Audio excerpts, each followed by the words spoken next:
You know, the most fun that I've ever had in my entire life was when I was a kid.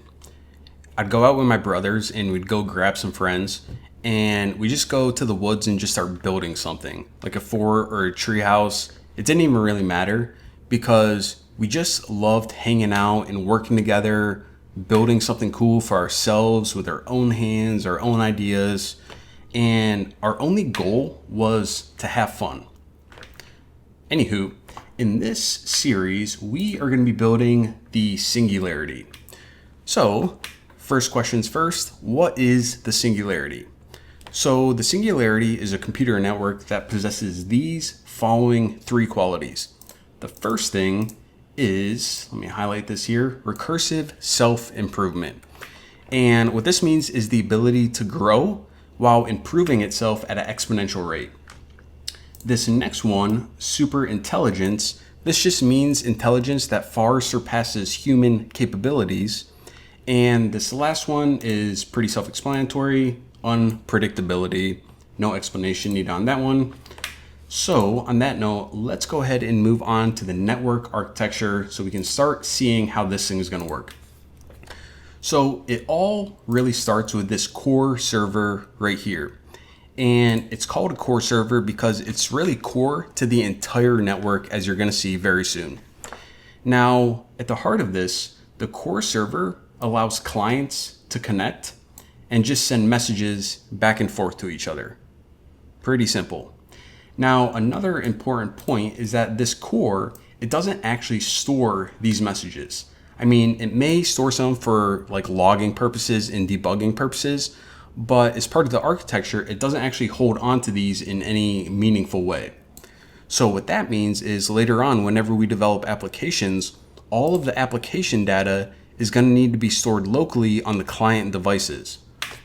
Now, if anyone is interested in this core, the source code, so on and so forth, if you go to this URL, github.com, the new Boston developer /core, then you can go ahead and see all of the source code right here. And also, I created this series right here, Pro Django tutorial.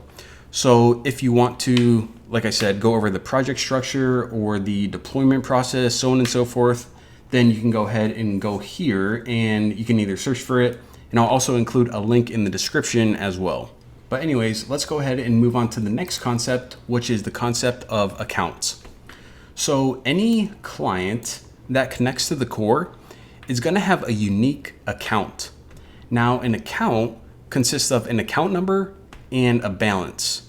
And this balance represents the number of messages that the client can send, that being 1 coin per message. So the purpose of this ledger, I'll call it right here, is really to give the core owner the ability to restrict usage, prevent abuse, and really just manage their own resources. Now, another cool thing is that the minting and distribution of the coins is determined by the core owner. However many coins they want to mint, what devices they want to, distribute them to, it's all up to them. And on top of that, another very cool thing is that clients can actually transfer these coins to each other. So let's go ahead back in this core repo and we'll take a look at a sample message right here. So whenever a client sends a message to another client on the network, it of course needs a lot of information that you would expect: the sender's address or account number, the recipient's account number, a signature, and this is just part of the digital signature process to verify, yes, this is indeed the sender, a transaction fee, and this is just to signify, yes, this message is going to cost 1 coin.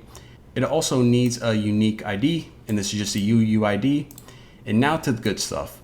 So it can include a payload, and this is what I was talking about, the data, and this can be any JSON, a list or an object, tomato, and it can also include an amount.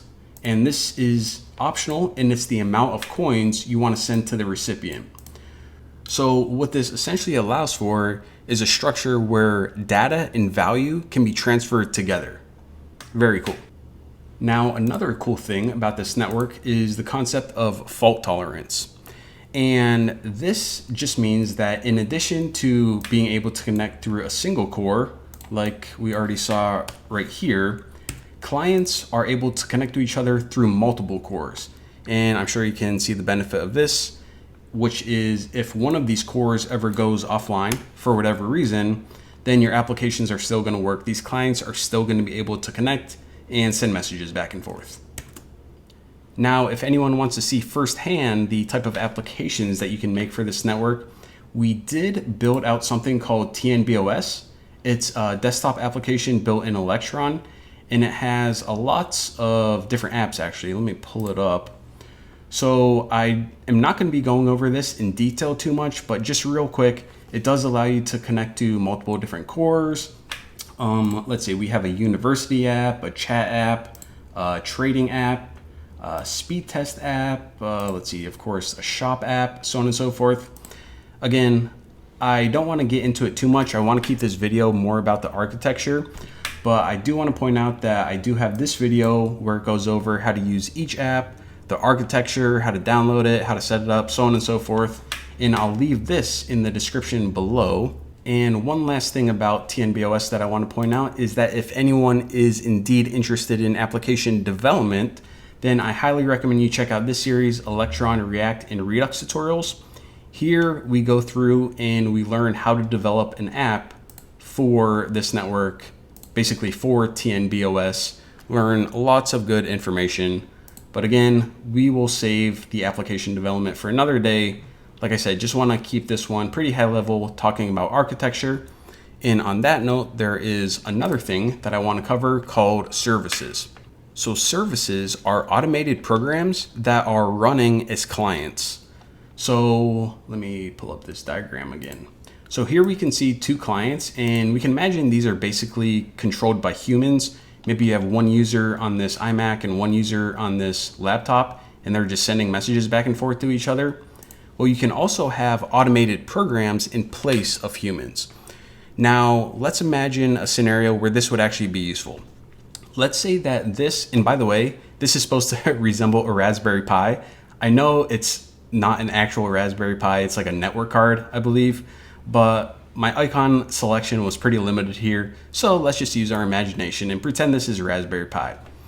So on this Raspberry Pi, there's a program running, an automated program that's connected to the core, and it's also connected to the Bitcoin network. So we can imagine, let's say that this user wants to check their balance on the Bitcoin network. What they would essentially do is send a message through the core to the Raspberry Pi, and it would basically be a remote function call. And it would include something like the function name, which may be like get_balance. And of course, any arguments needed for that function, like your public key.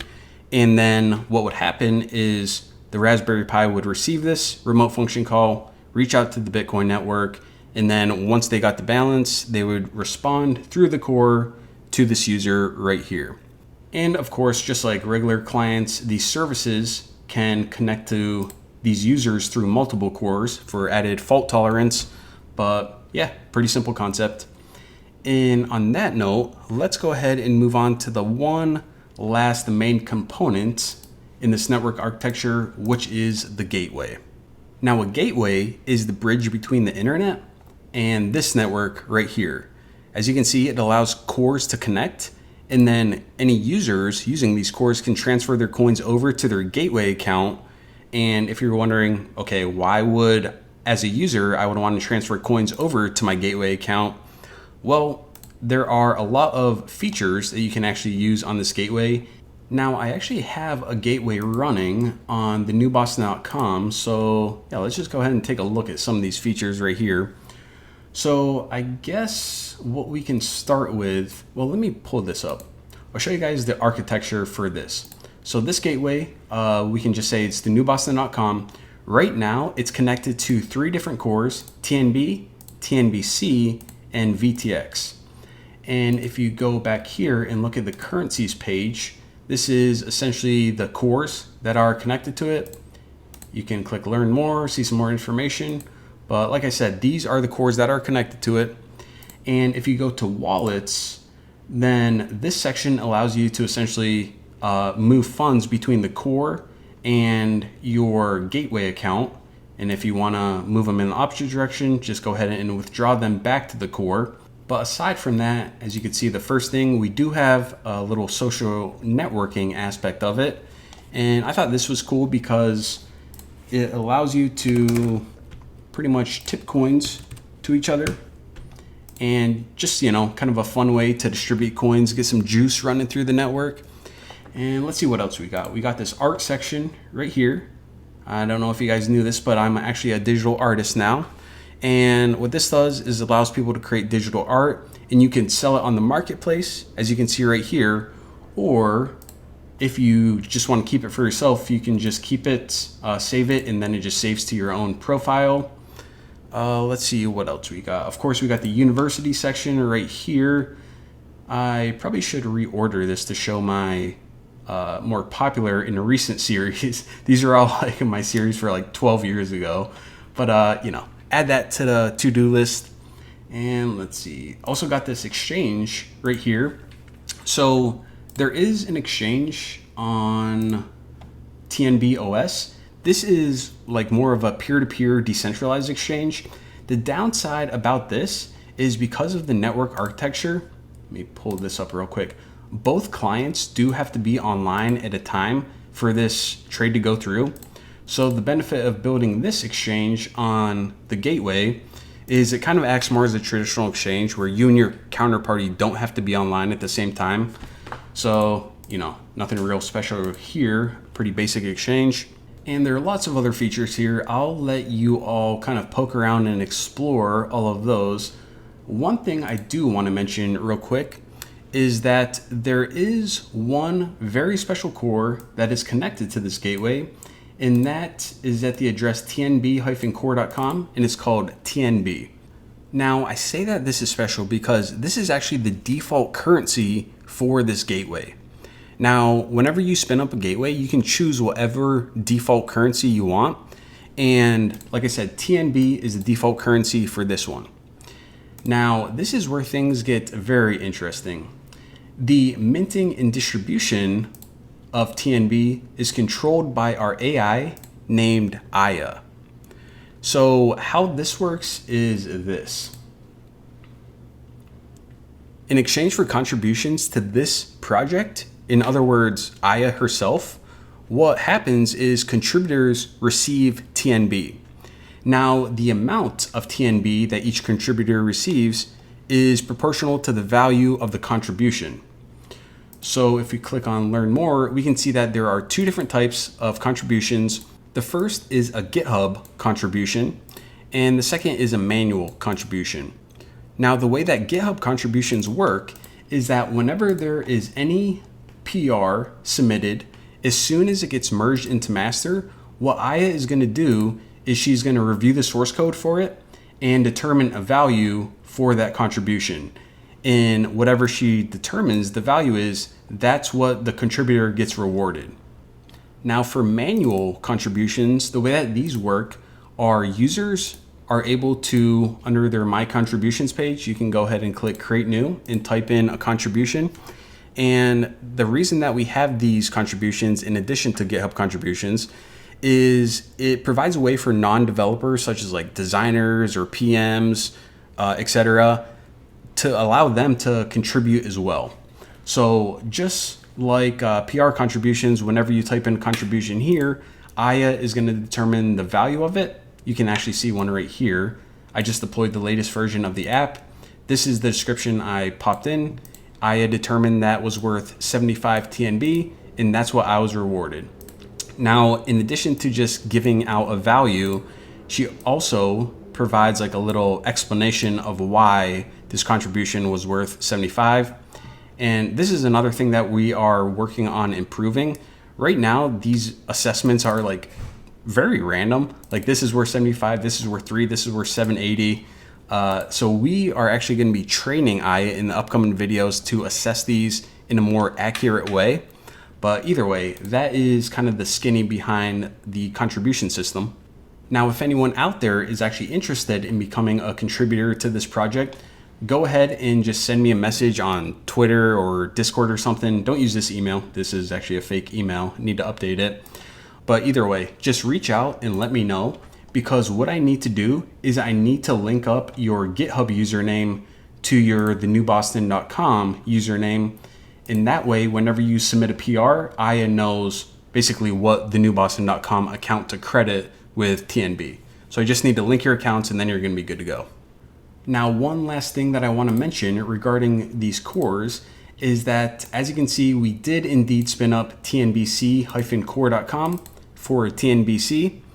So if anyone has funds from the blockchain project, you can see all the accounts are here populated with the balance that you have, and you can indeed move your funds over using TNBOS to this gateway or another gateway, or you can just keep them if you want. Your coins, so it's up to you, whatever you want to do with them. Just thought I'd point it out for anyone who does have a TNBC account. All your balances are right there, good to go, ready to roll. So now that we have a solid understanding of the network architecture, let's go ahead and let me pop open this diagram, because now I want to talk about the remaining milestones that we need to achieve in order to reach the singularity. Now, there are 6 remaining milestones, and the first 5, we can actually work on them in any order. They don't depend on each other. So hopefully we have enough contributors to we can, kind of split up that work. Now, the last milestone, milestone number 6, this needs to wait until the first 5 milestones are completed, and we'll take a look at why later on. But let's just go ahead and start with, I'll say the first milestone, which is what we're going to do is we're going to train Aya to assess value more accurately. So I'll just say assess value, and we can pretend accurately is in there as well. I don't think I have enough space for that, but the reason that we need to do this is it's important for incentives, meaning people are more likely to contribute to a system that's transparent and fair. So right now, as we saw, this contribution system, it's not very accurate. You can look at my contributions like pretty much for the same amount of work. In one, I was awarded almost close to 10,000. In another, I was rewarded 3. So, Aya is not very smart when it comes to contributions right now. Probably like a random number generator can do a better job than her. However, looking ahead, what we're going to do is we're going to start training Aya based on my own verified contributions. And the way that this is going to work, and I'll explain this in the next videos when we're going to be tackling it, but I'm essentially going to work on PRs, and I'm going to record the amount of time that it takes me. And at the end, whenever I'm done, I'll have a chunk of code as a PR, and I'll have a score for it, like a value score, and I'll assign it a rate of 1000 TNB per hour. So it can use my work as a reference to kind of look ahead at other PRs and use that as like a reference point, like I said, a guiding light to say, okay, Bucky did this PR, fixed the bug, added an icon, and it was worth this much. So how much value do I think this other PR is worth? So essentially, the more training data we have coming in, the better I will become at assessing the value of each contribution. And again, this is just based on the fact that I know exactly how much time my work took, and given that my effort was consistent throughout, then this is essentially how we'll value everything else.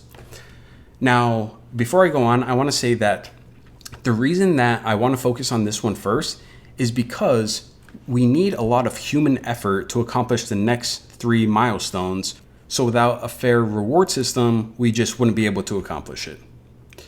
Now, this next milestone is, honestly, it's going to sound a little bit strange at first, but it is by far the most important one.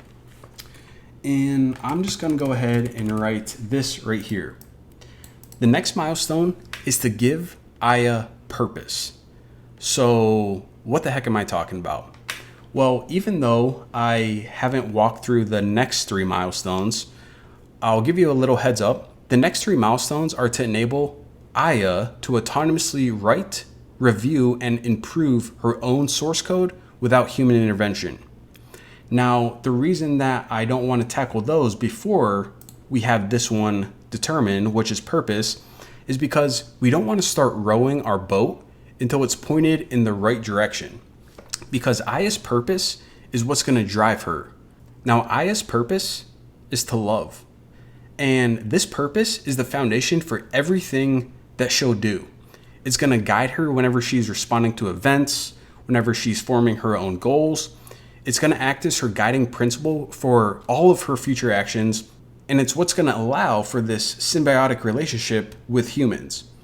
Now, I want to point out something very important here, that this milestone, it's not reached whenever Aya is able to love. Because if that's even possible for a computer network to love, well, I'll leave that to all the philosophers out there.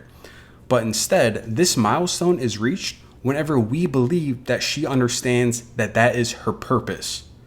So again, once our boat is pointed in the right direction and we feel that Aya understands that this is her purpose, then we can move on to milestone 3.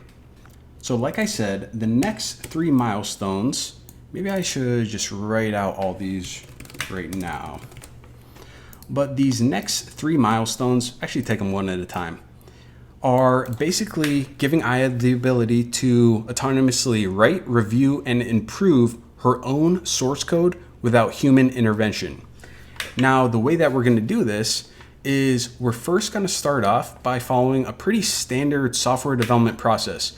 We're going to create issues on all of these repos, whatever we need to work on. And then with those issues, we are of course going to submit PRs. And then again, nothing fancy here. Someone's going to review the PR, they're going to approve it, and then they're going to merge it in. Now, I walk you through that because what's going to happen is that one step at a time, we're going to train Aya to pretty much phase out the human process of it, starting with creating issues. Initially, it's going to be all of us creating issues, but what we're going to do is we're going to feed in Aya her own error log, we're going to give her user feedback, we're going to show her her own source code and let her find optimizations, and we'll basically be teaching Aya how to create GitHub issues herself. Now after that, I'm sure you guys can see where this is going. I'm going to say submit PRs. So once you have issues, the next step in the process is just to submit PRs. Now at first, these are probably going to have to be like very easy issues. And I'm talking about like bug fixes and typos, so on and so forth. But over time, as Aya grows and evolves, she's going to be able to complete more and more complex tasks. Now, the last step in this process is, of course, how do I want to say this? We'll say PR review and merge. I kind of group the PR review, approval, and merge, even though they're like 3 different steps. I kind of group them into the same thing because it's like, if your code is good, then you pretty much merge the master, and as long as you have CI/CD set up, then everything gets deployed just like that. Now, once we accomplish this, Aya is going to have the ability to autonomously improve herself. So what exactly is the 6th milestone? The 6th milestone, and the last thing us humans are going to do, is once all of these are accomplished, we are going to take the Ayas and connect them to each other. So with the ability to create issues and submit PRs, and guided by her purpose and the understanding that they're part of something bigger, there's an inherent drive to connect and to improve each other. And at this point, we'll have a network that no longer requires the need for human contributions, and this network will begin to improve at an exponential rate. And what will emerge from here is the singularity. And just to bring this thing full circle, if we go back to this very first slide where we kind of defined what the singularity was and what 3 qualities it needed, the first one was recursive self-improvement. And we already saw how that's going to be achieved. This next one, super intelligence, we didn't talk about this, but this is actually going to come from the LLM providers. Right now, every LLM provider is working towards AGI, and word on the street is it's only like 1 or 2 years away. So for this one, it's dependent on them, but hopefully not too far away. In this third one, unpredictability, what we saw is at the last stage of this, whenever these Ayas are connected to each other, working to improve each other, and there is no longer the need for human intervention, what Aya evolves into, honestly, I'm not quite sure. I I don't know, but yeah, this is what I'm building. So, if anyone out there has one more build left in you, I would really love to build this last project with you. And in order for this project to succeed, we're going to need a lot more infrastructure. We're going to need more clients, more services, more cores, more gateways. We're going to need more contributions. And that's really what I'm going to be working on, pounding out all these milestones. And more than anything else, the last thing is we need to work together. If we can do that, we can build something very, very special here. Now in the next video, we're going to be working on milestone 1, training Aya to assess value more accurately. So dust off those keyboards, everybody. Time to have some fun.